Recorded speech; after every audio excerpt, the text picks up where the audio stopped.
Right, hello everyone. This is part one. And I thought part one might as well start with my amateur career because some good times happened then. So my first fight was against Hopi Price from Sheffield Boxing Centre. And I boxed him at Wood Seats Working Men's Club. I've been training at Brendan Ingles for quite a while before my first fight, to be fair. I was up there for a while. And I was body sparring, your Kell Brooks, who just become British champion. Well, he'd been British champion for a while by then. Junior Witter, Richard Towers, Buster Keaton, Kid Galahad, all these good fighters. And I thought I was a lot better than I was, to be honest. Thought I was good. I was body sparring. I was like, oh well, they're not hitting me. Oh, I'm doing all right. But I wasn't doing much open sparring, so I went into the first fight and I was very confident. I'd been training a while. I had the best training I could get. I'd seen the kid fight somebody local to me, and I'd sparred the kid that he'd boxed who beat him, and I'd chinned him in sparring. So I thought, I'll beat this kid easy.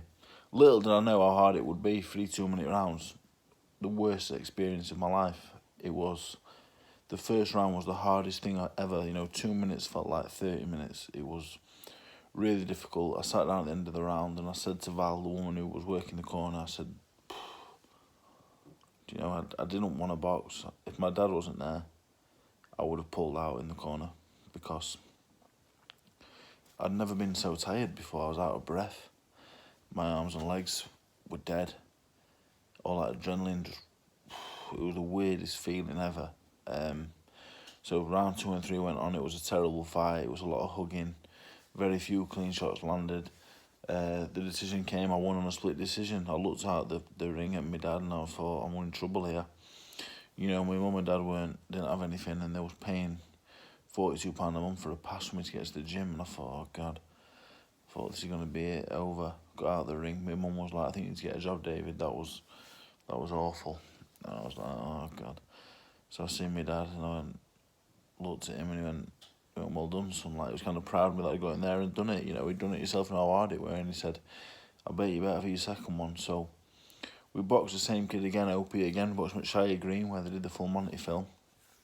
I boxed him there.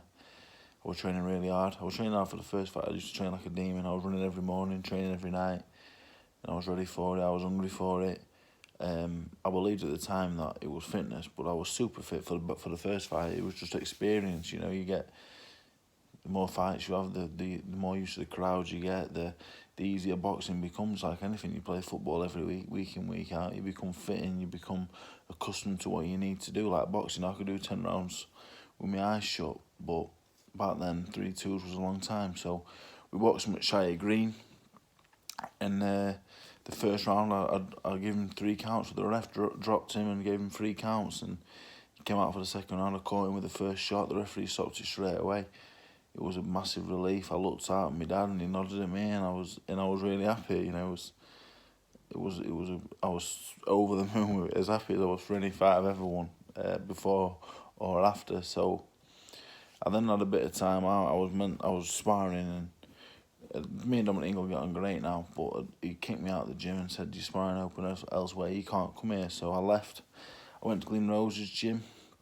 I was there for a period of time. I was sparring Lee Edwards, John Fuchs, Sam Sheedy, Carl Wilde, Wayne Reed, and I came on so much from all the sparring.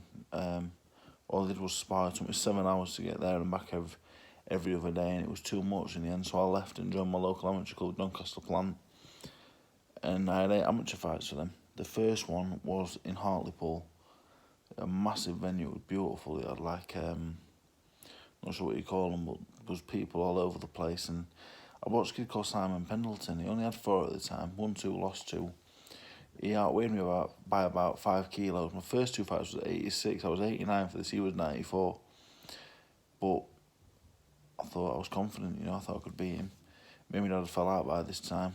I was at my sister's the week before at university, and the night before I was at a party and I didn't get home till 9 o'clock the next morning. And at this party, someone saw all the door handles. All the door handles went missing. It was mad. Not sure why. I still don't know why. But anyway, I went up to Hartlepool, and that's the end of part 1.